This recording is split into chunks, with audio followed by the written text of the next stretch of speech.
Welcome to K-Drama School. I'm your host, Grace Jung, and class is now in session.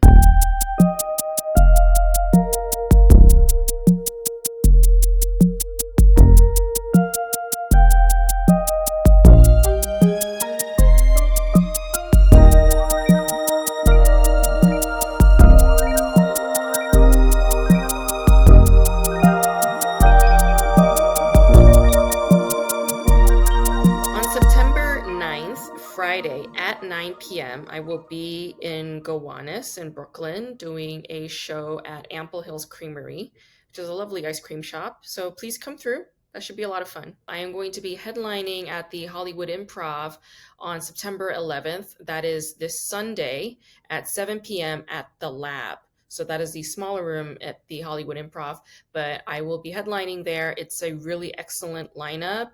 The show is called Grace Chung and Friends. The ticket link is in my Instagram bio. You could also find it on gracejungcomedy.com.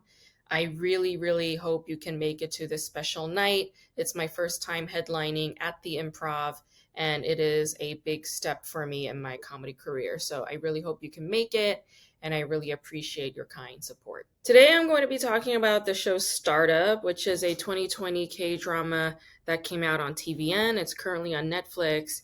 It's written by Park Hae-ryun, who I noticed also wrote for this old Korean sitcom that I used to watch called Nonstop. And she's written a few other Korean dramas since then, and I haven't seen any of them. I haven't seen any one of her shows. They're kind of catered to the younger crowd. That's probably why I missed them. But I saw Startup because a lot of my UCLA students recommended it to me back when I was still teaching. And, I was pleasantly surprised by some of the freshness that this show had. First of all, it has a fresh twist on the love triangle. But I thought it was a little weird because I'm like, I don't see why the guy who wrote the letter pretending to be Tosan was in love with Taimi. Like there weren't that many opportunities for him to fall in love with her. So by the time I found out that they were in love, he was in love with her, I was like, that's a little odd. I don't really understand what the deal is with that. I thought the fact that Nam Do-san had a dream to become a successful entrepreneur as a tech with his own startup, I thought that was very clear. But Taimi's dream was not very clear. It's like, okay, so she wants to become an entrepreneur, but like doing what? It just seemed like any random business can fall into her lap and she'd be down for it. So maybe her dream is just to be a CEO. Her dream is just to be a leader. I guess that's valid, but it's also like, there must be something, like some industry or some area that, she's interested in, but that was very, very vague.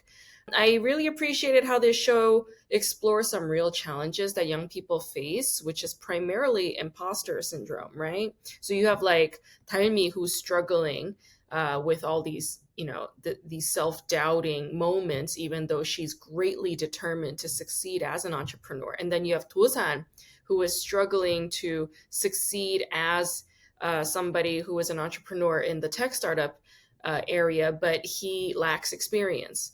So they both want something with great passion and desire, but there are these little limiting aspects in the way. And I feel like that's a very relevant problem for many young people because you have a vision for yourself, but there are these massive holes and gaps in how you're going to be achieving those things, right? And that's very real. So I find that very relatable. I thought the show was very sympathetic to these very real feelings. The tension between the two sisters, Taimi and Inje, reminds me a lot of the whole Kongji Pachi kind of folktale storytelling, which stems from the Joseon dynasty. And it's like a blended family situation. You have like a stepmother and a stepsister, and then you have the original sister, I guess you could call her. Her father died, and so she's like under the influence of her evil stepmother and her evil stepsister. Of course, she's mistreated and the other one is greedy. And then the mistreated one wins because she is a very hardworking, devoted kind of person.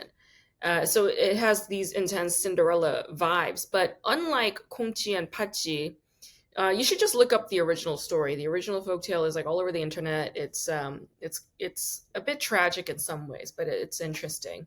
And it's Although it's kind of like Cinderella, they're still very, very different. But unlike Hongji and Pachi, the sister tension between Inje and Dalmi is one of friendly and healthy rivalry. So they kind of sharpen each other's ambitions, even though they have some resentment that they're harboring towards each other, right? I thought it was interesting how Inje, who is this powerful CEO, a very determined woman, she is primarily hung up with family problems. Like it seems like love and romance is not at all in her arena or in her atmosphere. It's like she's got a very asexual vibe, and I'm wondering like is that a marker of a successful career woman? Even the head honcho, the woman who like owns all of Sandbox, the woman with the gray hair.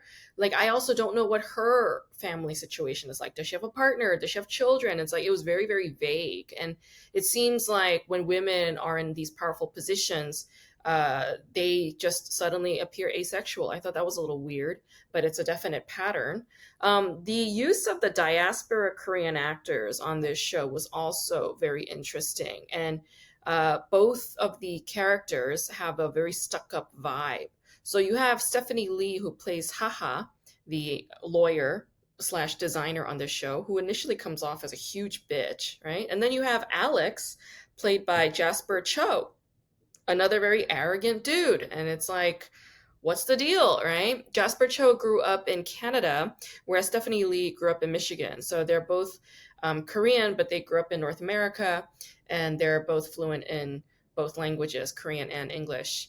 But I've noticed time and time again that when Korean dramas have a Korean American character, they usually appear in a somewhat negative light. So they're often very greedy and they're often very arrogant. And I think it's a projection that is somewhat loaded with resentment. So, I mean, I don't take it personally, but it is just a pattern that I'm noticing. My guest today is Joe Biel. He is a Los Angeles based artist, very, very talented guy. He also teaches at Cal State Fullerton. We had a very interesting and rich conversation about being a creative, and all the benefits and problems and realities that come with that kind of role in this lifetime. And it was a super fun chat. So let's talk to Joe Biel. Wonderful. Thanks for making the time. Happy we're talking. Thank you so much. I'm really honored to be here for sure. I mean, your podcast. I listened to a bunch of your podcasts, and also your stand up is hilarious. It's really good. Oh, I think. thanks. That's so nice. Thanks. No, I'm a big fan of your work too. So that means a lot. I appreciate it. Yeah. Um Actually Thank I'm you. I'm I'm gonna be headlining for the first time at a club here in LA on September 11th. So if you're free, please feel free to come by. So Um here's the. I would normally come, but my nephew is literally getting married that day oh in New York, wow. so I will be there. On September 11th he's getting Otherwise, I married. absolutely. Well, actually, he's getting married on the 10th, but the next day, more family stuff is he's getting Got married. it. So I'm really Got sorry to it. miss you, though. I'd love to do it. It's all Yeah. good. I'm actually going to New York on Sunday. I'm gonna be there for about six Are days. you? Mm-hmm. Yeah. We actually going to be overlapping. You should. Oh Oh, shit. well, you probably are super busy. I Not mean, my really. Not fiance would love really. to meet. Yeah? Maybe. No. Okay. Well, Let's maybe make with. time. If you guys have time, I'm around, I you know? I think we do actually. Oh yeah. I mean, I'll talk to her, but I think we actually absolutely have time. I mean, aside from crazy family drama stuff that will be happening for sure, no Yeah, question. yeah. Um, I would love to have a break from that actually. Let's do it. Let's do it. Let's hang out. Um, yeah, I'm gonna go primarily for US Open. I'm a big tennis fan. Do you play tennis? Oh, are you a tennis? Oh, I played serious tennis when I was a kid. I've been to the U.S. Open once, and I honestly would love to go. I mean, I don't know if I could afford it. I would love to go to the semis or the finals, but I probably can't. But Yeah, it's amazing. I it mean, do you is. already have your tickets? Yeah, I'm a big fan. And you know what? The tickets are not that expensive. Like Really? I have American Even Express, for so the finals and the semis? I have semifinal Oh, tickets. Yeah. No, no, I'm sorry. I have oh quarterfinal my! tickets. I have quarterfinal tickets, and Quarters the are always reason good though. quarterfinals are really good because it's a good deal also. You get to see the women's and the men's with the quarterfinal tickets, Right, and it's always a good right. time, like, and really, really strong players are in Wow. that lineup. So, yeah, I always get quarterfinal Oh, tickets. Um, yeah, I'm well, that's cool. You stoked. know, I'm a huge tennis fan. I mean, I wanted to be a pro when I started playing when I was 5, and I wasn't quite good enough, Wow. but I was Yeah. on that edge of thinking of trying it when this is back in the 70s, Yeah, yeah. late 70s, early 80s. So tennis was Yeah. just starting to take off. I Sure. actually had an abusive tennis coach who I think would Oh. be in jail today. You know, I was like 8 years old, and to teach me a lesson to move my feet at the net, he Yeah. drilled a 90-mile-an-hour or whatever super hard forehand and gave me a black eye, hit me in the face, man. I mean, That's fucked and this up. is how fucked up I was. I lied to my parents because I didn't want him to get in trouble. Yeah, yeah. It's so messed Yeah. up, man. Yeah, yeah. No, Those I are think the old that's days. normal. That's normal of children to like try to sort of curb like conflict, to sort of like kind of Right, pad things so that there's no conflict, as children don't like to be the cause of conflict or be around conflict. It right. makes them feel more unsafe. So, there's a pro tennis player who used to train pretty hard, and then he had 2 wrist injuries because it does sort of like it's hard on your wrists. Yeah, So he can went be. into Yeah. surgery, and then that was over. But now he's a comedian. So Really? that's Who yeah, is yeah, it? yeah. Jeff Sesnick, I think. He like I took Oh, one I've tennis heard lesson that with name. I him. think. Yeah. I took one Really? tennis lesson with him, and yeah, it was interesting. Yeah, yeah, yeah. Yeah. Are you It's still like playing? Do you play a lot still? I don't play a lot. I just play like when I feel like it, and if there's another person who like feels like playing with me, that's when I play, but not often. Right. I like it Yeah. though. I like playing tennis. Me too. Um, Me too. yeah. Although lately pickleball has totally taken over. I mean, I I have to heard you and say. Marissa play a lot of pickleball, right? Yeah, I just saw her last night actually. Yeah, yeah, yeah. It's really fun. I mean, the thing that's interesting about pickleball is that it's like, you know, I never played. I quit playing competitively after high school, so I don't even Uh-huh. play like league tennis or whatever. But it's a pretty not friendly world. I mean, pickleball is super community based, and really Yeah. people are. It's like I go bowling and go drinking with my friends from pickleball. Man, you never fucking do that with tennis, or I never did. I don't know, man. It's like Yeah. it's a really different kind of thing, I Yeah. guess. For some reason, I'm not Yeah. sure why. I'm not sure why either. And that's actually interesting to hear because wait, did you grow up in California, or where'd you grow up? No, I grew up weirdly. I grew up in the Midwest in Iowa. Although my parents are from New York City, my mom's from the Bronx and my dad was from Brooklyn. But you know, they're both classical musicians and met at Juilliard actually. But my dad really didn't love that. My dad was like a child prodigy violinist, like for real. Like he didn't even go to school. He studied with the same guy that Itzhak Perlman and Pinchas Zuckerman studied with, and he knew those guys. But my dad was just not quite the Okay. top level, right? I mean, it's just like in tennis, you know. So he ended up taking an academic teaching job. He kind of just wanted a normal life, I see. and it was Okay. this little private college in Des Moines called Drake University. So Hmm. so I had a weird upbringing because, like, in my household, it was very East Coast Jewish, you know, whatever, but it Yeah. was in the middle of the Midwest. So, Yeah. I mean, it was fine. It wasn't bad. I mean, I still like the Midwest, although I'm definitely don't think I want to live there. I've never lived in New York. I mean, we went to New York, I mean, like at least once or twice a year my whole life. So I kind of knew it in that way, but somehow I always assumed because I started studying privately as an art with an artist when I was 7, and I always thought I'd move there, but in the end, I never did. I've never lived Mm. there. I mean, I Yeah. love New York. I do love it, but Yeah. I don't know. Los Angeles. Ultimately, when it really came down to it, it's just like the old thing. If you study art history, artists move to places that are affordable. And in 2000, I moved to LA, and it really was ridiculously affordable compared to New York or San Francisco, right? Yeah. Yeah. I mean, now it's a little less, maybe for a young artist, but I mean, it was great then. Yeah. Yeah. I think that's still kind of true today, But, like not yeah. by much by any means, but Well, you know, anything's cheaper than New York or San Francisco. I mean, yeah. honestly, I Yeah. mean, Yeah. Like I remember like a friend, she's a chef. she was living in San Francisco. She was Yeah. working at, you know, Bennu, that Yeah. okay, so she was a line cook there or something. Wow. And she, even though she was working at Bennu, like Yeah. this, you know, like fucking top top tier restaurant, she was she was living in the living room of a two-bedroom apartment with two other roommates, and the three of them would carpool together by pooling their money together, and then they would buy like one slice of pizza and share it. Like, and she was working full time. Oh my God. I mean, I actually never had to do that. I have to say, yeah, makes me think of that show, The Bear. Have you seen that show, The Bear? No, I haven't. Oh man, it's on Netflix. It's about a Michelin chef whose like brother commits suicide and runs this little sandwich shop in Chicago, and Oh, it's okay. really everybody. I know a few people in the food industry, and I mean they love it, but it gives them PTSD because it's so ridiculously realistic. It's rough. It's I never, rough. yeah, man. I mean, Did you ever work in restaurants before? uh, here's my exclusive restaurant experience. The summer after my freshman year in college in Des Moines, Iowa, I worked for this place, which was an Italian mob-run restaurant. Although these mobsters were like the flunkies, the guys who didn't make it in New York had to go to Des Moines, Iowa, and like.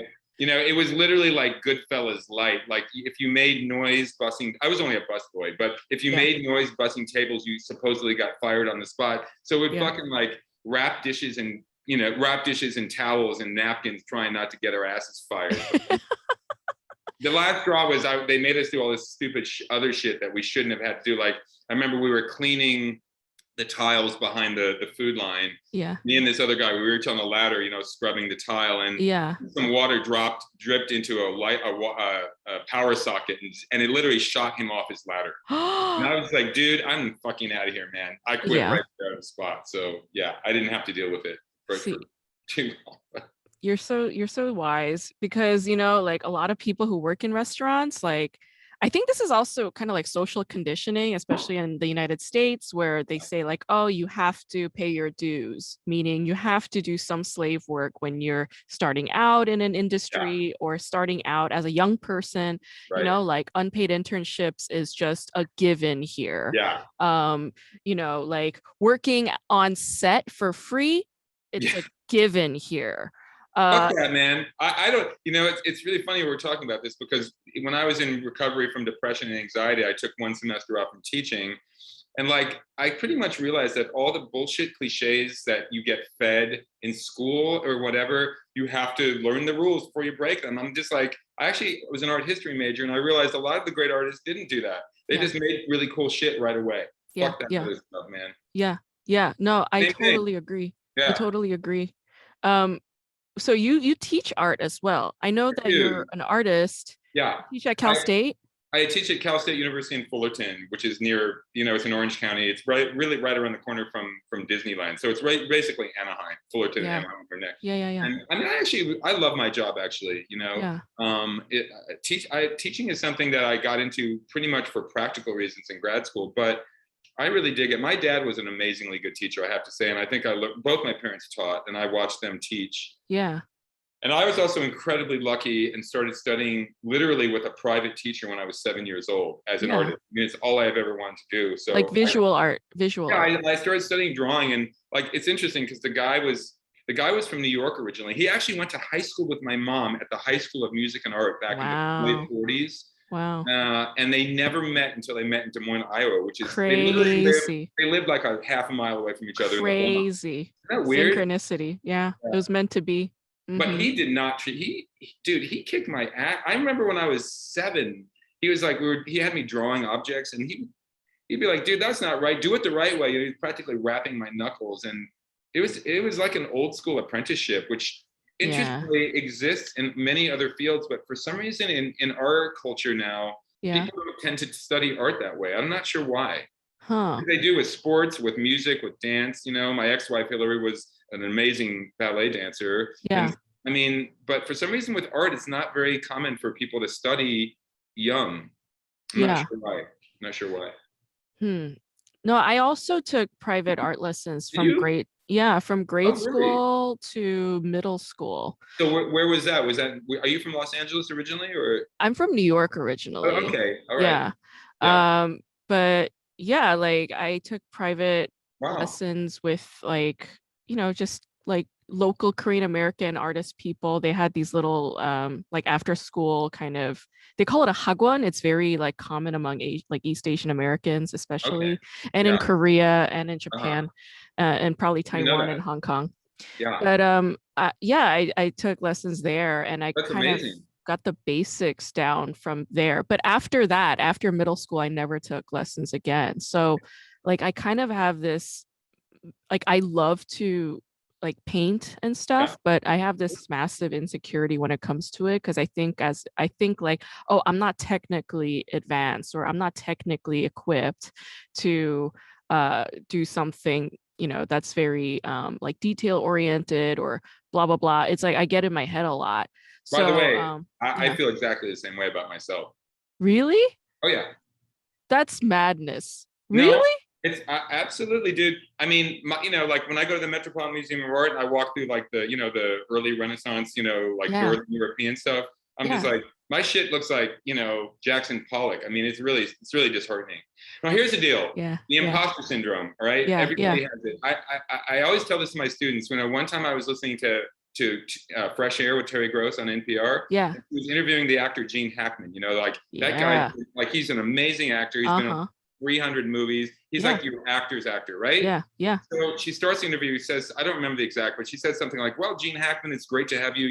It must be amazing to be at the height of your career, knowing you're a great actor and you have all this law. Everybody loves you." And he goes, Yeah. "Well, Terry, the truth is, at the beginning of every film I've ever shot, every day right before the first day of shooting, I go in the bathroom and throw up because I feel like a fraud." Wow. And I was just like, dude, Gene Wow. fucking Hackman feels that way, then we Yeah. are all, it's just how it is, man. Yeah. Yeah. Yeah. It doesn't mean anything. Yeah. It's really how we feel about ourselves. It's the self-imposed pressure. It's the authority figures that just we've internalized in our brains. Like, when you were talking about how like when you were like this child and your uh art teacher was kind of giving you shit, like that was kind of like my dad, because my dad, Really? like neither of my parents are educated. Like they Oh, grew up in bumfuck farms in Korea, I see. poverty ridden, no Right. education to speak of. And but my dad wanted to be a visual artist and he's Did actually he? really, really talented. And I noticed that you do a lot of pencil work, just Yeah. pencil and paper. Yeah. My dad is also, he does like a lot of pencil sketches, and if he does do painting, that he prefers watercolor, like that's his I love thing. watercolor. Yeah. Yeah. Yeah, I know because I saw your Yeah. amazing piece at the Oh, thanks. gallery. Thank you. And like when I was younger, sometimes he and I would kind of draw together, but he would always like give me shit like in the middle of it, because I'm drawing like a child and his expectations is beyond that, right?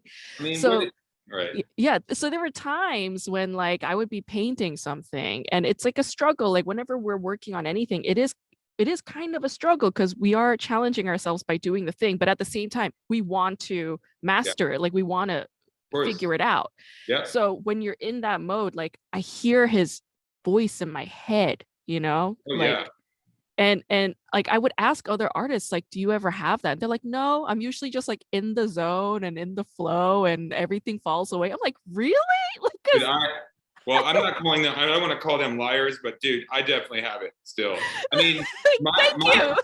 so this is what my teacher used to do to me when I was like 7, between the ages of 7 and 10, right? Yeah. There's a famous German Renaissance artist named Albrecht Dürer. He did that famous painting of the hare, the Okay. amazing drawing, or the praying hands that you see all the time. Yes, that yes. Purgatory Pizza uses, Yeah, actually. yeah. Okay. So Dürer was like a child prodigy, and he did this famous self-portrait when he was 13 years old, and you cannot fucking believe this thing. Yeah. So he showed it to me one day when I was like 8, and he goes, and then like as I would study with him year to year, he goes, up. You only got 5 years left to catch him. You only got 4 years left. God. He was joking because he was from the Bronx. He was a Jewish smart Yeah. right? Yeah. But I was just like, dude, I actually thought I could catch him, but I did not. I definitely Okay, failed. okay. So you know what it is? It's not an all artist thing. It's probably you and I had abusive teachers. We had like abusive authority figures. Maybe so. That's Yeah. why we're like eternally broken up here. It's Hey okay. man, but you It's know just what? yeah. Being broken has its advantages because you got good content from that shit, man. Come on, Yeah. man. Yeah. Yeah. Cause you know, there are plenty of people who just like they're just so at ease and relaxed and they just do whatever and Yeah. they're like cool with it. No, And I I'm mean, like, how do you not like over prepare like to the nth and like fucking go through hell to do like even this podcast, like the nightmares and the self-doubt and the war and the blah blah blah, like in with myself, you yeah, know?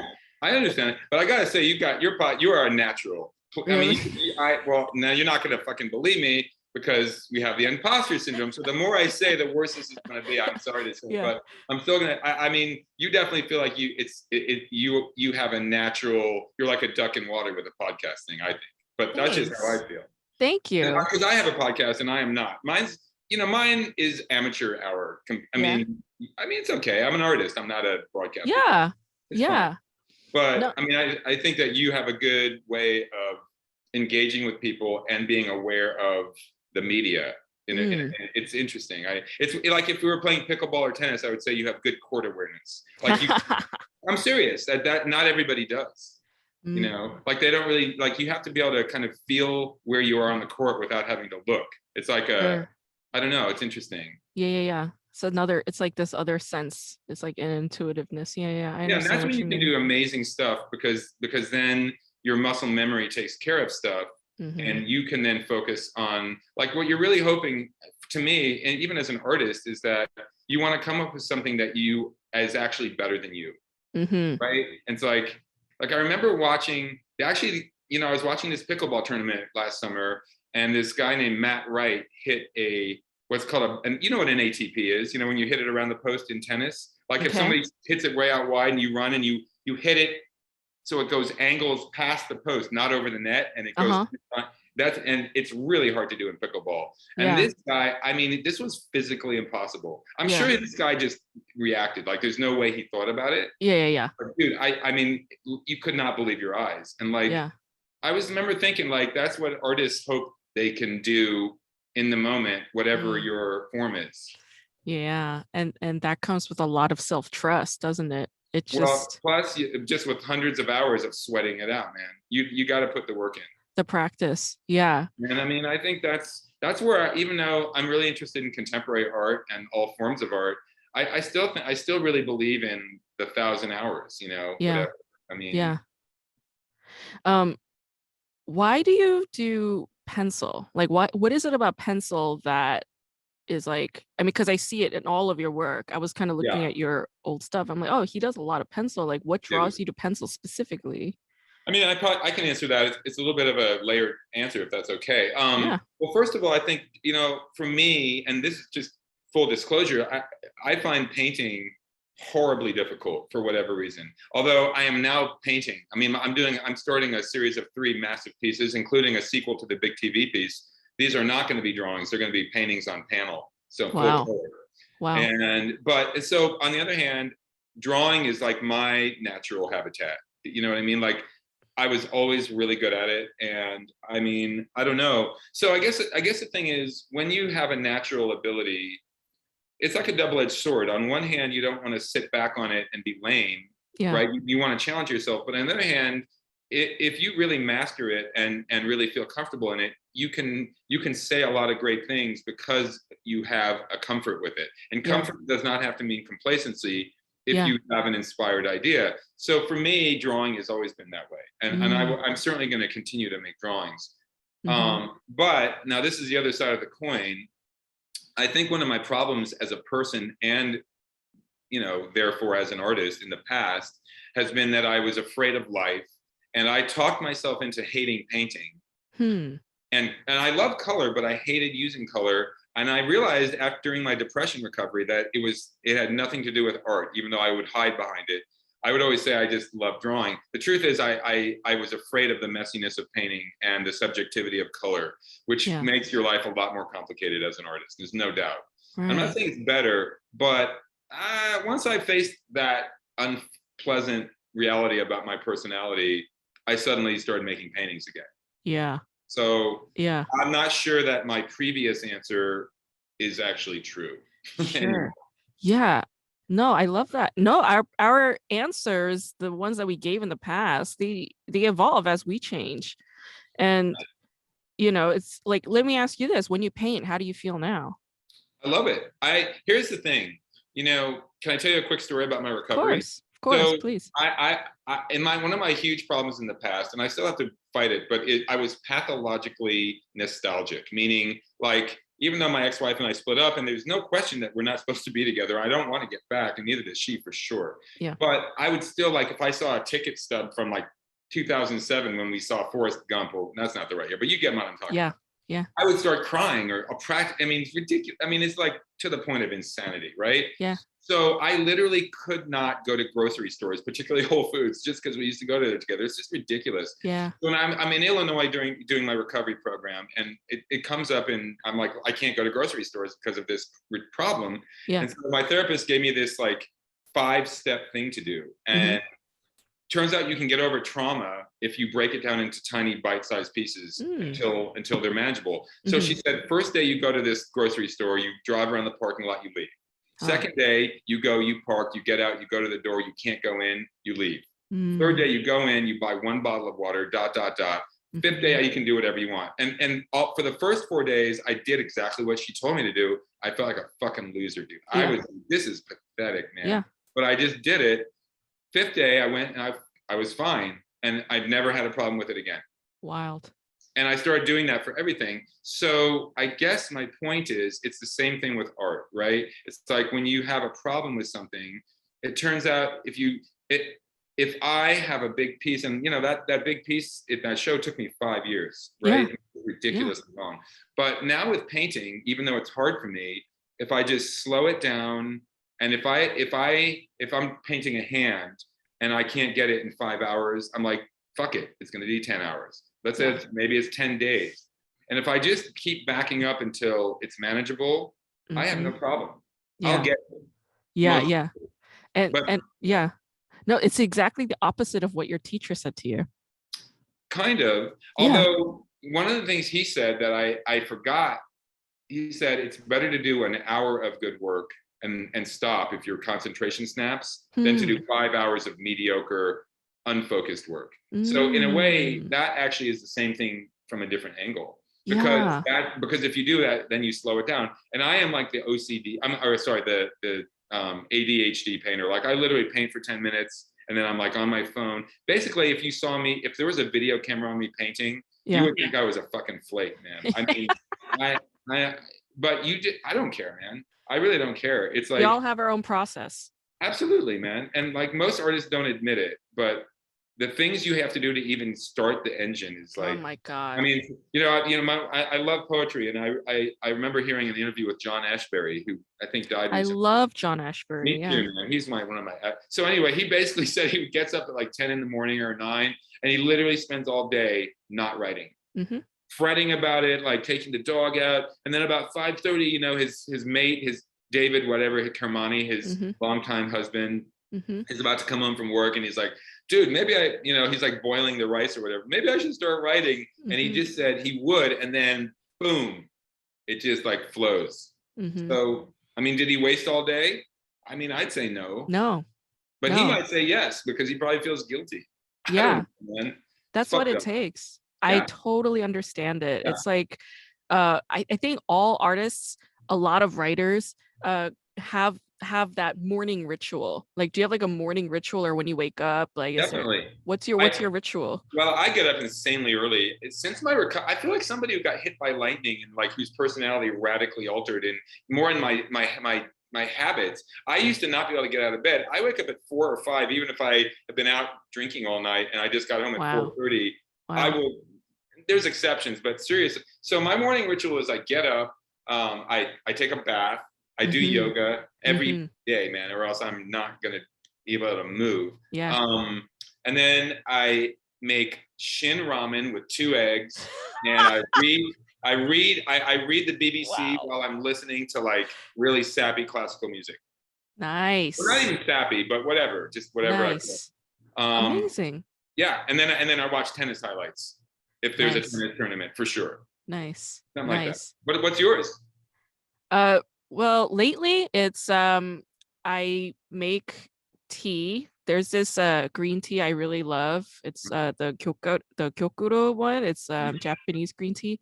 I Yeah, make that, and it's like a very sensitive tea, so like water has to be a certain temperature. Like I like the whole like ritual of like putting it out and making it and da da da. So I make that, and then I do a tarot card reading, oh, and that's then cool. yeah, and then I I'll got a do an tarot card right here.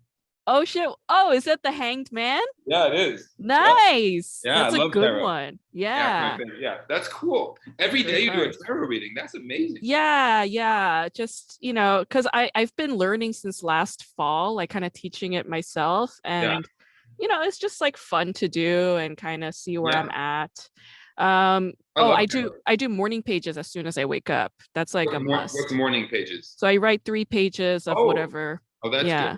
Yeah, Usually I have like, I don't know if you recall vivid dreams, but I have very yeah. vivid dreams. So I'll record that.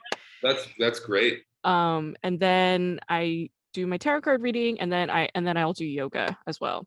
Yeah, I Yeah. like yoga. Yoga really, that's really cool that I forgot to tell you, sorry, I also do a gratitude list like that before I even get out. Oh, that's great. Well, that was the first thing I did that helped me on the road to recovery, which is interesting. So the reason I forgot to tell you is it's just so automatic. I sometimes just do it in my head, like when I'm Yeah. still in bed or whatever. But Yeah, it's like a nice way to ground yourself in prayer, to kind of I agree. appreciate yourself and the universe, and it does help with depression. Like my Yeah. friend, I have a friend in Israel named Shira, Mhm. and she was kind of going through a rough time. Like she was just at a cafe and she was just kind of asking like the world, like, what is life? Like, why am I here? And that's usually what a depressed person asks. Somebody who's like Yeah. borderline suicidal has those very questions. Yeah. And she was I just know. I was there. watching, right? She was just watching a cafe worker have a conversation with a woman who just looked like she really needed coffee. And then Uh-huh. this cafe lady was like, oh, we don't have coffee. I mean, we have coffee, but the water's not boiling. Mhm. And the lady was like, ah, and then she walked out. And then the lady came back in. And Yeah. then she was like, I'll just take that coffee, just mix it in the cold water. I'll just have it. And the lady was, it's gonna be like shit. And the lady said, it's better than nothing. And Shira was like, oh, she's like, why Yeah. God, why did you give me life on earth? And that it was like, it's better than nothing. And I was like, that's so short and concise and Yeah. profound. And that's usually how the divine speaks, right? Right. It's Yeah. usually how Yeah. it moves us, right? That's why you have Yeah. poets like Ashbery that they write in poems, because that's usually, Yeah. it's like a divine form of voice. Yeah. I love 100%. that. I I love know. that. Actually, it also reminds me of Rilke's. What is those? The late the oh man, the Duino elegies. Have you ever read those? Long time ago. Yeah, man. Long time ago. I mean, they're dude, he's German and he's heavy, but but he But but beautiful. He's a beautiful oh writer. man, yeah. I mean, actually, one of them, I can't remember what the seventh. I can't remember the number. It doesn't matter. One of Yeah, them basically says what you just said exactly. I mean, in really. his own German way, but It's better than nothing. well, he's talking about how a God speaks, but how can we speak about? Oh, I see. I mean, Yeah. Mm-hmm. Mm-hmm. and I really like what you just said about it being concise. But Yeah. then, of course, we in trying to talk about it, we cannot be concise ourselves, or I it's mean, harder. well, there I was shouldn't this say. time, like I think all of us, right? Like my sense of like spirituality and divine is like there is like a oneness, but it's also all of us have the divine in us. Yeah, And there are times when all of us are God. yeah, And there are times when all of us are shit, when there are moments where we, like when Rilke writes a beautiful line, or Ashbery writes a beautiful line, or when you have a drawing, or you have this moment of epiphany, or I say something concise on stage, which I call a punchline or whatever. yeah, Those are times when we are God, you yeah. know? Agreed. And like, I also struggle with anxiety and depression. I have a cognitive behavioral therapist that I work with every week. And Yeah, I loved what she said. She was like, when you have a lot to say about something, Yeah. a lot of rationalizing, that's the ego speaking. Yeah. But when your higher power speaks, it's very concise. Yeah. I And that's how agree. you could tell apart when God speaks versus when somebody else, when your own rational fears are speaking or Yeah. defenses are speaking, your ego is speaking. And I was like, oh, that's a really simple way to put it. Like I can always tell Yeah. what's right from wrong for me in the moment now. Well, that's interesting because so you do CBT, and my program was DBT, dialectical, which is an Oh, offshoot. interesting. I don't know what that is. Well, dialectical behavioral therapy is very related. I think it came out of cognitive. Hmm. I think this, and so I'm gonna attempt to explain my understanding of the differences. I might be oversimplifying it, so Okay. one of your listeners can correct me if that's not a problem. But I think part of the difference is, from what I understand, is that cognitive is more changing your thought patterns, and dialectical is accepting them but just changing your behavior. So for a Oh. guy like me, I also attended a 12-step program for sex and love addiction, and it was very easy Mm, for me to rationalize those things. yeah. And if I try to change my thought patterns, I tend to be in denial and then repress it and then sublimate it, and then I'm fucked because then I Oh. can rationalize my bad behavior. So it's better for me to actually leave my thought patterns and recognize that they're fucked up, but don't try and change them and just change my behavior. So I think I'm not quite as high up on the evolutionary ladder, but that's okay. I don't know. Yeah. Yeah. No, we're all a work in progress, right? And even being able to say like, yeah, and that's okay. That's still self-acceptance, And Well, it's also pragmatic because the truth is I can't fucking change if I want to. I mean, I don't think. I mean, I suppose if I had underwent some brain operation, that's a different story. But yeah, maybe. probably not. Maybe. I mean, who knows, But it's like as long as we know and we have some, mindful self-awareness, like Yeah. yeah, I mean that's really the best thing that we can ask for, there were so many times when I would kind of drift through like the writer Virginia Woolf, right? She's one of my favorites. Yes. She has this really great essay called Moments of Being. I haven't read that one actually. I know I've heard of it, but I have not read it. What does she say? She's basically describing mindfulness, but Right.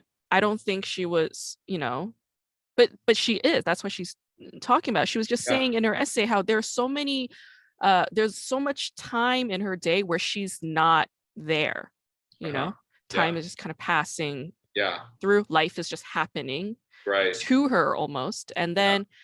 and then there are times when she's like fully present and aware and conscious and grounded, Right. like a lot of people use the word grounded a lot. A lot of spiritual people, a lot of people in LA use this word grounded a lot. And I'm like, I have no idea what you're talking about when you say grounded. What does that mean? They're like, oh, when I do this, I feel so grounded. I'm like, what is grounded? What does that mean? And I'm reading some book about like Reiki and stuff. And then Mhm. in that book, they were like groundedness. And when you are fully in connection with your body and you're mindfully aware in the present moment. That is groundedness. I was like, oh, so it's mindful awareness, Uh-huh. being mindfully present in the moment. And I think that's what Wolf was talking about, moments of being. Yeah. Um, Okay. and those moments or those times, I mean, when we do yoga, a lot of the times like that's us grounding ourselves, right? Yeah. Physiologically and Yeah. mentally and spiritually. And I was just like, oh, this might run out of time soon. You know Okay. what we can do? Like at 5 minutes, what I'll do is we'll step out and then come back in. Okay. Is that Sure. okay? That's Because that fine. other one, I do have a subscription, but it's failing us right now. Well, don't So worry about it. But sorry. I'm So easy. it's a little No, it's ghetto. fine. So yeah, thank you. I I appreciate like it. you understanding. Um, but yeah, like when you're drawing or sketching, um, do you feel that kind of groundedness at all, or are you somewhere else, or does it just depend on the day? I mean, I guess it depends. The truth is that I don't know if this is going to make sense, but like when I was painting those little TV images, which are literally this big, right? Yeah, They're like an inch and a half, so they're ridiculously small, like yeah, postage stamp size. yeah, But like when you're actually painting in there, and this is going to sound like maybe a little hyperbolic, but the distance from the left to the right when you're really in there yeah. feels like a huge desert, like it's like 25 Mm, miles or 2,500 miles long. And I really feel like I get lost in the terrain. That's the best word I can use of the painting. And like I'm mindful of the fact that I'm almost like I'm almost like one of those science fiction, like microscopic creatures in a giant world or something. Yeah. And I'm aware that I'm on a weird trip. Part of me is aware of that. The other part is fighting like hell just to get this stupid fucking fingernail right or whatever. And it's like, it's kind of like an emergency all the time. Yeah. I don't even know if that makes sense, but it's both at the same time, weirdly, when I'm really on it. And, David Foster Wallace said something really accurate. He goes, after a really good day of writing, afterwards you're tired in a really good way. Like you're tired in a way that you're tired when you've done really good work. And like, that's almost the best measure to me when you're finished with that. And some days I would have that. Other days I'd be like, fuck it, man, I'm never going to paint again, and time to have a whiskey or whatever. I don't know. Yeah. It's hard to be like, it's hard to feel consistent always, and I don't think we're meant to, because I just given up. I mean, like, I just don't give a shit. Like I think one of the things I tell my students is that the difference between, I hate the word amateur, but sometimes I use it. The difference between a hobbyist and a full-time artist. So the full-time artist just doesn't care about the low points and just kind of pushes through. Sure. Soldier through that shit. Because I mean, I remember one time when I was in college and the same teacher, I went to college and studied with the same teacher I studied privately with, which was great. But one time he came in and he was a wonderful painter, technically. He came in right before class and I'm like, dude, you don't look so like you're too happy right now. He looked really like distraught and like not present. And he goes, man, you'd think after 40 or 50 years of painting, I could paint a fucking book. So he was obviously painting a still life with a book in it and he just couldn't get it. I could imagine now, like he was late for class. I mean, he was like, oh, I just have to finish this fucking book before I go to class. And he probably never finished it. He was really in a bad mood. Yeah. I'm like, dude, and again, he's just like the Gene Hackman thing, man. If this guy can't paint a book, we're all fucked because, I mean, he knows how to do it, but he just had to, whatever, man. It's just how it is. Yeah. We're so like, how do you say, we're so victim to the voice in our own head, right? Like this, such a harsh critic in our minds. And but but on the other hand, I am also convinced that same voice, if it's trained correctly to behave well, will actually can be converted to quality control, so that you don't just settle for bullshit, because that's a easy thing to do. I don't know if you feel that way about what you do, but you seem like somebody who is not gonna put out a product that you don't believe in. Ultimately, if you have a choice, if you have a chance to do something about it. Yeah, I mean, I have to believe in it, and it's me, and I'm responsible for me and how I represent myself, and I want to represent myself correctly and right. But there's also a side of me that is a bit impatient. I don't know if you deal with that, but are you kidding me? I'm the worst. I could lap you on that one. A, I'm worse than you are, and B, I'm a lot older, so I've had way more time to create those bad habits. So impatient. I'm so impatient. And like part of the reason why my parents like sent me to get art classes and stuff was like to deal with that. Like, I was a bit like ADHD-ish and like had a hard time sitting down and focusing. And they were like, she's got to learn how to be patient. Like if I was given a package, I have to open it. Like, I was like that kid. But sometimes when I'm doing art, when I'm writing, I can feel extremely impatient. I mean, I'm pretty convinced that listen, man, I don't mean to go back to your previous question, but part of the problem with painting for me is that I just wasn't patient enough to master it. Yeah. And now I know how to deal with it. Yeah. But I'm always feel like I'm swimming against the tide a little bit. Right. It's fine. Totally. Yeah. It's okay. Do you work with acrylic? You for the TV thing, you said acrylic and water paint, right? Yeah, I used watercolor for some things, and I used acrylic gouache. And gouache is traditionally an opaque watercolor. Yeah. Now, but the problem with it, not to get all technical, but when you reactivate it, if you add water to it, it gets active again. So you can't layer it very easily. Oh, interesting. But acrylic gouache feels like gouache, looks like gouache, but handles like acrylic and dries, and then you can add layers. Great. So it's amazingly great. And now I'm using acrylics called open acrylics made by Golden, that if you use this medium, handle like oils. They stay wet for 1 or even 2 days, so you can blend. And man, They're amazingly great. That's wild. I didn't even know that they made that product because I use golden acrylic too, but I Oh, they're don't the use best. that I mean, one. they are the best paint. I mean, Yeah, quality, yeah, and they're expensive. That you they pay them, are. but it's worth it, dude. I mean, I love golden yeah. products. Well, the Yeah, guy I'm also working for this artist who's I think this guy's a bona fide visionary genius. A guy named Tom LeDuc, and an incredibly nice guy. He kind of turned me on to him, and this guy is one of the best painters I've ever met. Period. yeah. Unbelievable, this guy. Mm. Yeah, Since we're a K-drama podcast, and I know yeah, that you're into Korean television, absolutely. well, let me ask you, what Korean drama did you watch first, like ever? Like Yep, when was it, and how yep. did you come across it? Okay, well, my fiance is Korean American, and we've been friends for a long time. So anyway, K dramas are one of the things that we really did kind of early on. That I mean, I had not seen them, but my favorite movie that I've seen in the last 20 years is Parasite, and I Mm, suppose that maybe kind of primed me for that. yeah, Um, anyway, we watched two at once, although I ended up not finishing. We watched Crash Landing on You, which I didn't finish, but it was amazing. yeah, But my favorite is still Itaewon Class, which yeah, I love that one. I still do. yeah. Something It's very about that, like, stylistic too. oh man, I was blown away by how beautifully shot that one is, Mm-hmm. and the acting. I mean, I don't know, the whole thing. Yeah, It was almost like a samurai revenge tale in like yeah, Korean drama form or for something. sure. Yeah. Yeah.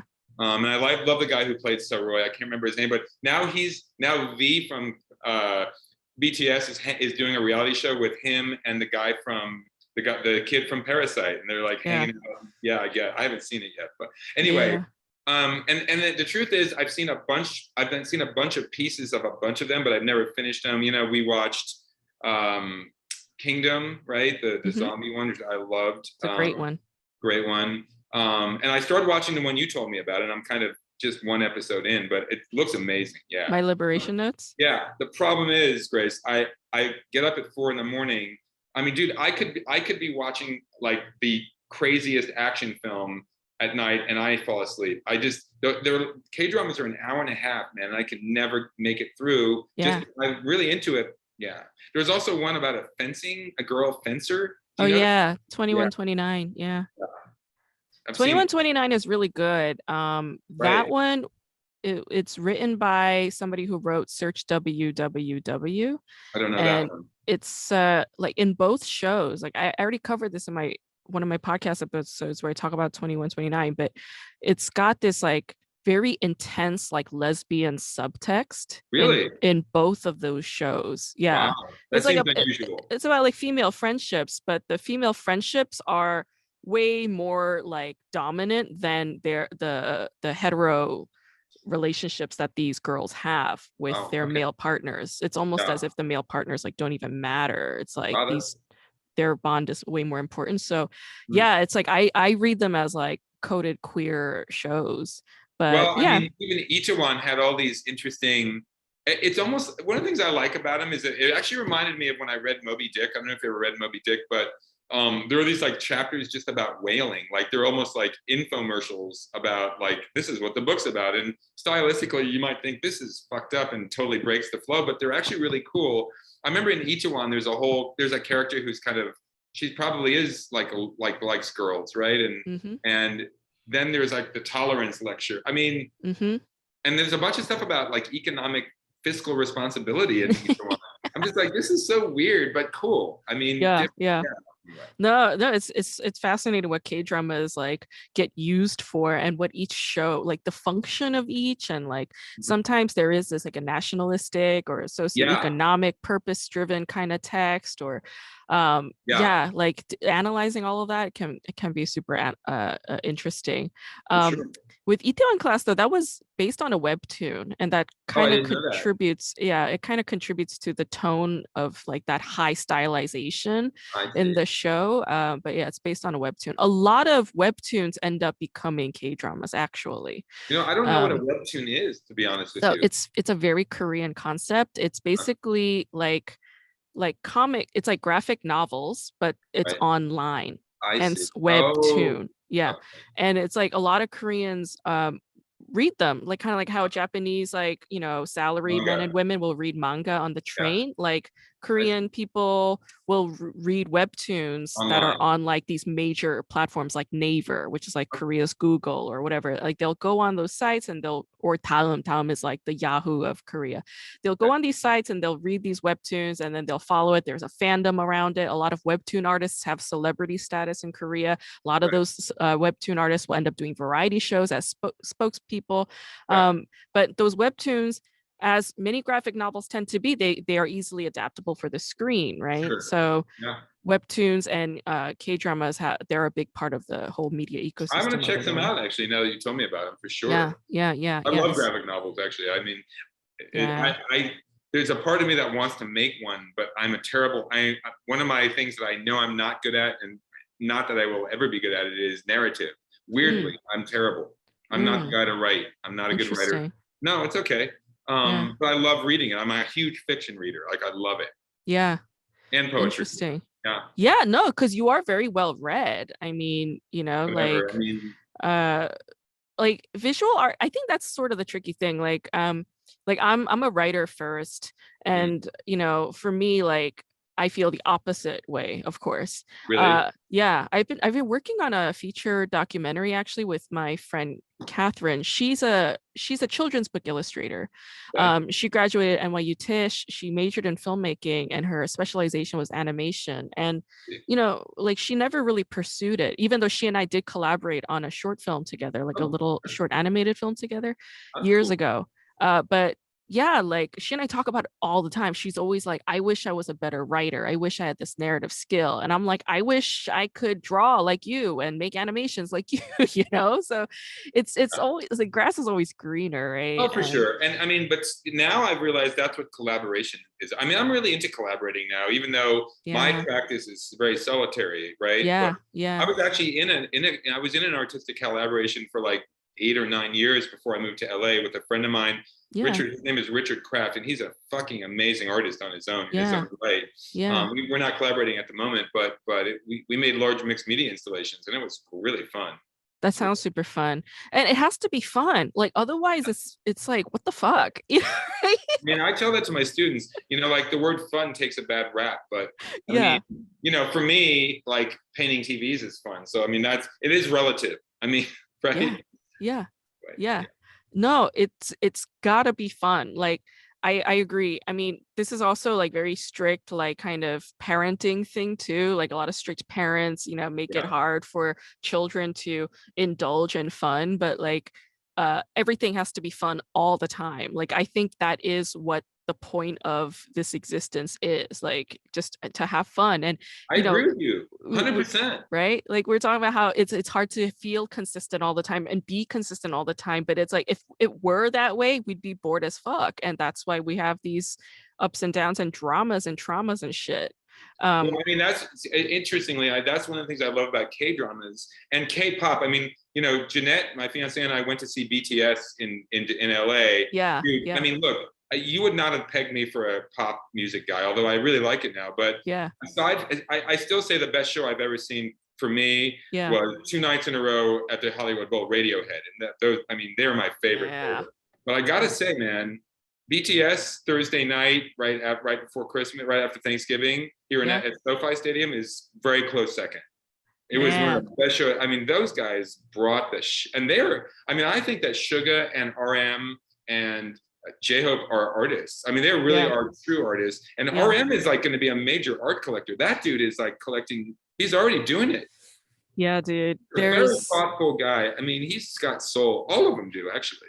yeah, I really think they're special guys for real. I'm not just saying that. I yeah, really yeah. feel, I mean, like BTS is like it's a major, they're a major phenomena, and like the fact that they're collecting art does not surprise me. When we were at the gallery with your work, I mentioned this, but like Big Bang, uh-huh. they were like the BTS 10 years ago, Yeah. but they have like paintings worth tens of millions of dollars, like Yeah. I mean, most large companies actually do have an art collection, truthfully, because uh, art turns out to be a sometimes better investment than the stock market because it mm, rarely goes down.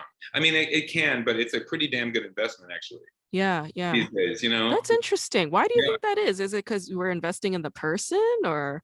Well, I think that it's the same. My dad, I'll tell you a quick story. My dad, we never had a lot of money growing up, and my dad died young, and my dad was a classical violinist. And in 1972, he bought a $40,000 violin made in 1731 at the same time as Oh Stradivarius. my God. Now, when he died in 1990, my mom sold it for over $250,000.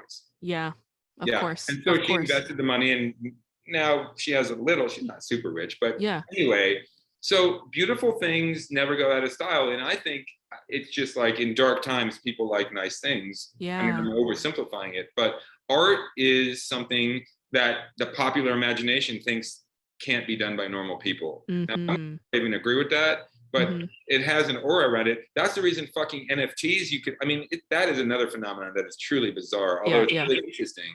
yeah. So if you can get the public to kick in its popular imagination to the wonder of something, they will pay for it, man. Yeah, yeah. Mhm. I think you're right. Artists do have this aura around them. I I mean, don't agree with it most of the time, by the BTS way, just to be BTS being clear. one. It Well, is right. it's also like a projection, right? Like people projecting like, it's kind of like how you and we idolize certain figures like, filmmakers or Yeah. writers or what have you. It's like It's it's human a nature to do that. it's a fandom thing. Yeah, to have Sure. admiration and awe. And Yeah. Well, listen, um I was walking down the street with my friend and the guy who I helped, Tom Leduc, he lives on Larchmont, and we were going to get coffee, and then we walked by Conan O'Brien, who is one of my heroes. yeah. Dude, I get tongue tied. I couldn't say anything. This guy, my friend, was like, dude, I think you're awesome. And he high fived him, and Conan was like, cool, man. I mean, he was so cool. Yeah, I yeah. was just like losing my shit. Yeah. I Oh, couldn't I say, love Conan. Yeah, yeah. yeah, he's Like amazing. the fact that he doesn't do a late night show anymore breaks my heart because I know. when I was like first starting out, I was like, my dream is to do a 5 minute set on Conan. Like Well, maybe, a lot of people have that like fantasy. yeah. Yeah, like doing a 5 minute spot on late night TV, that's like a marker in a comic's career. I'll And bet you're going to do it. You will do it. You will manifest that. I bet. yeah, This is on a much smaller scale, but this last week, the couple weeks after my show closed, yeah, literally I met with 3 people, and now I'm working for my friend Tom, who I literally have been kind of hanging out and doing studio visits and just interacting with people who are my artistic heroes in Los Angeles, who I yeah, would have written fan letters to. And it's really tripping me out. It's not like they're household names. These are all small bubble worlds, but who sure. gives a shit, man? Yeah, I'm getting like letters of support, and people like, dude, I really like your show, from people. I mean, it would be like getting a letter from Richard Pryor or whatever, yeah, yeah, It's really, and I'm not saying it's because I'm good. It just happened. I mean, people are supportive and nice, but it really is meant an enormous amount to me. I never thought I would get to this point ever. I didn't even think I was going to ever make art again when I was depressed. So mm, it's really crazy how things can flip if you click into the. John Ashbery, speaking of him, always talks about like, if you can just dip your dipper into the unconscious river. yeah, That's how he writes, man. He's like, it just does itself, and yeah, like he doesn't mean it egotistically. He means it. I mean, I know what he means. yeah. Yeah, That's the truth though. It's like, it is. it's kind of like it's not even when we're making something great, it's not even the self that's making it. No, it goes. Yeah. You're a conduit. I mean, that's what Stravinsky said. I don't know if you ever, I love classical music too, and the Rite of Spring, the piece by Igor Stravinsky, Yeah. which caused riots when it. I mean, Wow. it still is a shocking piece, not Yeah. because it's like weird. It's just the energy is shocking and Mm. like super visceral and sexual and amazing. And like he said, I didn't write the Rite of Spring. It wrote itself through me, and he was not bullshitting, man. I mean, I know what he means. Yeah. Even my TV piece, which I would not put on the level of anything that great, Yeah. I literally saw it flashed in my head as a finished image. And this is unusual for me. I made a 10-minute thumbnail sketch of that thing right after I got the idea back in 2010. Dude, that piece looks almost exactly like my sketch for the most part, which is Yeah. weird. Yeah. Yeah. But I think I was just dipping into like the larger universal whatever. I don't know. Yeah. Yeah. I agree. And you know what? Like you keep, kind of downsizing it, but no, No, that piece is amazing. no, It's I thank really you. It's really remarkable. Yeah. I mean, I don't know if it's remarkable, but I do stand by it. I think it's a strong piece, and I feel like I can be in a conversation with some of the people who I have admired. That's how I Yeah. would put it. Yeah, yeah. And Which, it's like it's got joy in it too. Like, oh, thank you. you know, all the little like I mean, you have like piano teacher in there, you have Yeah, like, you know, that's a good Battle one. Potemkin, you have like, you know, You picked them all up. Radiohead.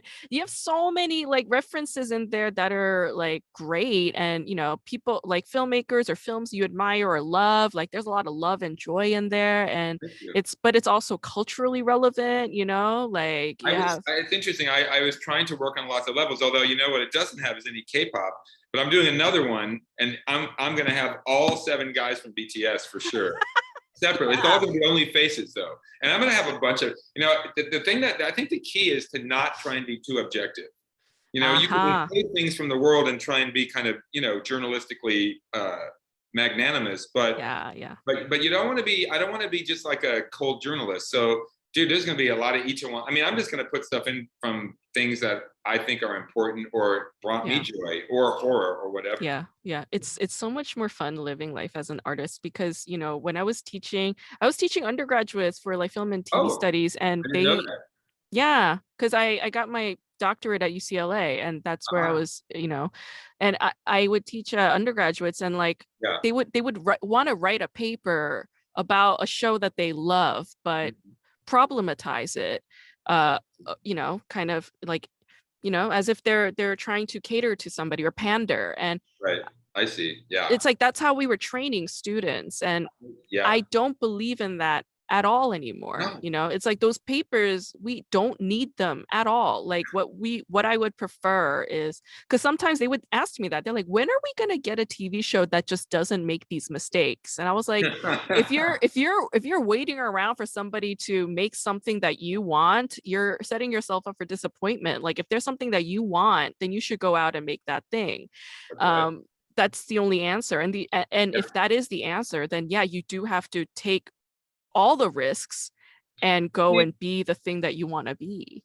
Well, I've been talking with my friend Tom, the guy I work for again, a lot. And actually, speaking of Battleship Potemkin, I mean, he's a huge film fan. And, you know, I think Eisenstein talked about how there has to be like a gap between logical expectation and the delivery of whatever it is. And he talks about how art begins when the image of the boot is not accompanied by the sound of it quite Hmm. right, or a totally different sound, that there has to be, or the flickers of the film. I mean, good luck making the perfect object. And it's like the line from the Bob Dylan that song Visions of Johanna, where he says the Mona Lisa must have had the high white blues, I can tell by the Mm. way she smiles. Mm. This is what infinity goes up on trial. Like, dude, if you think you want to be in heaven, but it's not that interesting, man. Hmm. Or maybe our idea of heaven as perfection, A, Yeah. is impossible, and B, I mean, dude, it'd be fucking boring, man. Yeah. Yeah. Like, why? Like, don't rely on yourself and whatever you think is the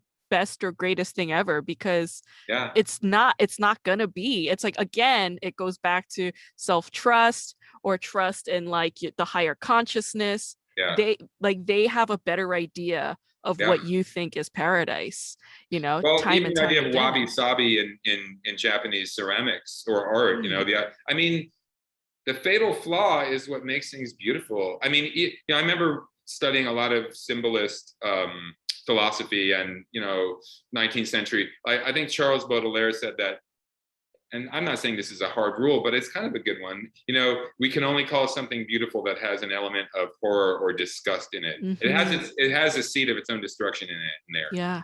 Yeah, yeah, And I mean yeah. that's a little lofty, but I kind of think it's the same thing we're talking about. I agree. I Yeah. agree. It's like, you know, there's certain actors or actresses like whose faces are like there's something about it that's like it's a little off-putting, Yeah. but I want to see them in everything, you You know? know who's like that for me is Bobby Lee, Bobby Lee? yeah.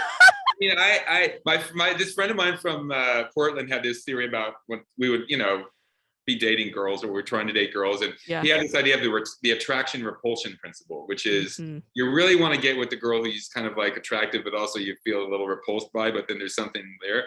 Yeah. Yeah, Bobby Lee is so cringy to me, but but then I can't stop. But he's so human, and the guy's so vulnerable. What do you think of him? I'm curious. I love Bobby Lee's Okay, there you comedy. go. I love Yeah, Bobby Lee, and there are like my theory behind Bobby Lee is like he's like a fat round Asian dude. And when we think of like the laughing Buddha, who's fat round Asian yeah. dude, it's like Okay. there's a inherent and internally lovable principle Yeah, about that as a yeah, being, as a yeah. concept, and therefore Bobby Lee will be eternally and inherently lovable to all because he is like this laughing Buddha replica. And there That's are a cool. lot of fat round Asian comics, like Dante Chang's another one. Like Yeah. people are just naturally drawn to them, And and mhm. it's And then because of there's that. Jeanette recently showed me videos by the older K-pop guy, G Dragon. Is that his name? Yeah, he's from Big Bang.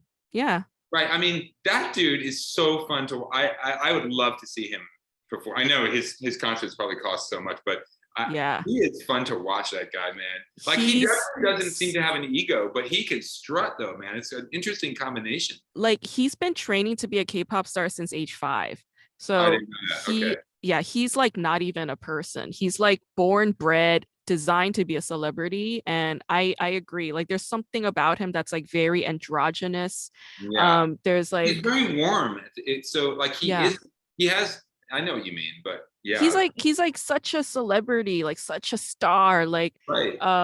and yeah, like it's like I can't stop looking at him, Yeah. like yeah, everything he But does is so he really seems interesting. to laugh at himself. So he reminds me Hmm. of Conan in that sense, where Conan even has Yeah. talked about this in interviews, where he's like he always points it at himself in the end, and it's always hilarious. But yet it's admirable somehow, and I Yeah. don't know, interesting. The self-deprecation. Yeah, that's Conan O'Brien.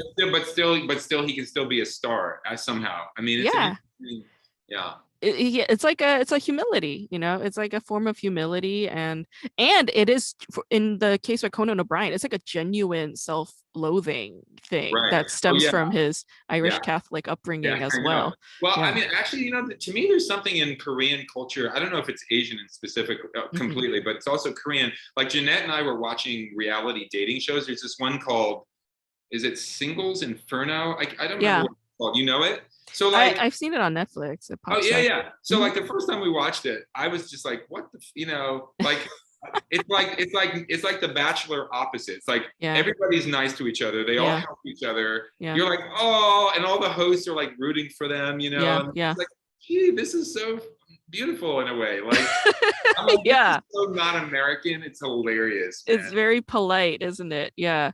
No, there's a like I wrote my whole doctoral dissertation on Korean variety shows, and there's this one show, it's no longer on air, but it was on air from 2005 to 2018, so a long time, Wow, and that's a it long time. dominated the Saturday evening slot for like a long time.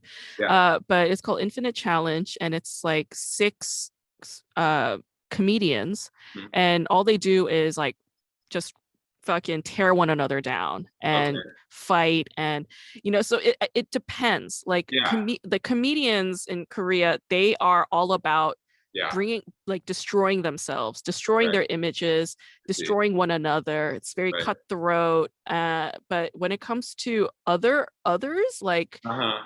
like singers or like actresses or other like golf players, whatever, Mhm. if they have a certain status and it's not like a comedy show, Uh-huh. they do a lot to maintain good social graces, decorum, I see. not like fucking impose on one another. It's Uh-huh. really fascinating, like That how is. that line gets drawn. Well, I can't Yeah. imagine even, but you can answer this, but I can't imagine that even the meanest comedians in Korea are as bad as the Japanese did those shows where they did rape. Actually, Are they the worse? the Japanese comedy, like variety comedy, where it's like they push things to the limit, like very physically abusive as well. All of that was copied by Korean producers in the early age of television when Korea was still struggling with like what kind of programming do we come up with? We have the technology now, but how do we come up with programs? How do we come up with content? A lot of them flew to Japan. They would sit in hotels, watch TV for like 30 hours and then fly back to Korea and then have a meeting on Monday and then fucking replicate the exact same thing. And then of course over the years like Koreans started to make it a little more subjective, a little more idiosyncratic, and it's evolved into its own thing. But yeah, it's interesting.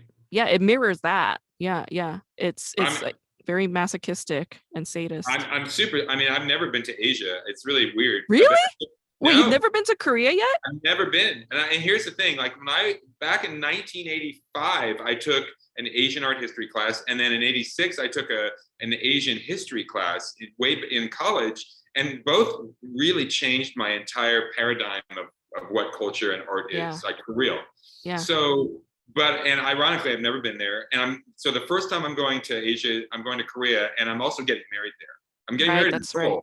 So it's just super trippy. But you're gonna have a great time. Oh, yeah. I'm super excited. I mean, I'm super excited for sure. Yeah. Do you know where you're gonna be besides Seoul?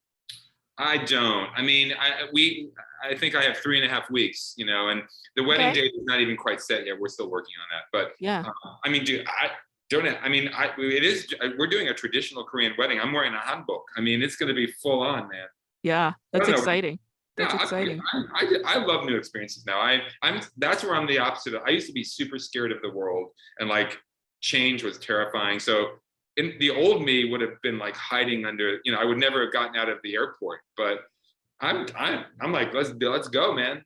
It's great. Yeah.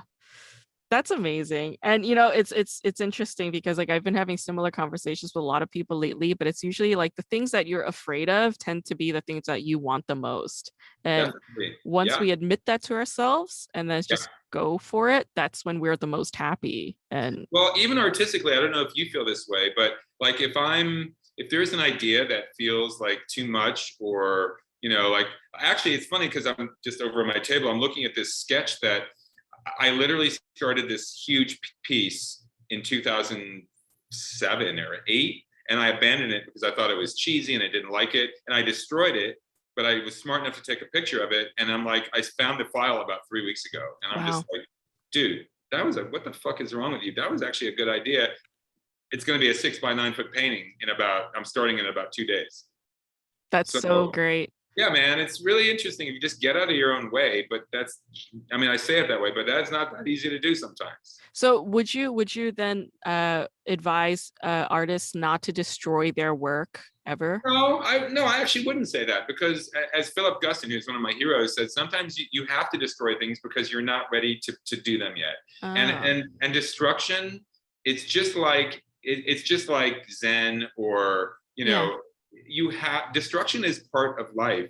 And if you actually, here's my analogy. Joseph Campbell, the mythologist, talked about the difference between the Eastern dragon and the Western dragon.